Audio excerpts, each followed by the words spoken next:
Uluslararası İnsani Yardım Kuruluşu Avrupa Yetim Eli olarak Ramazan ayı kapsamında Afrika Burundi'deyiz.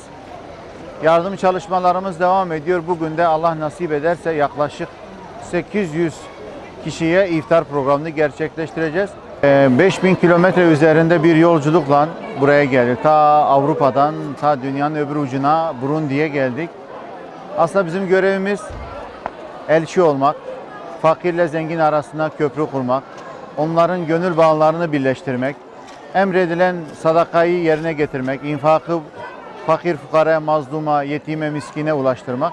Biz de özellikle Avrupa Yetim Eli hasebiyle yetimleri himaye etme, yetimi gözetme amacıyla bu işi yapıyoruz.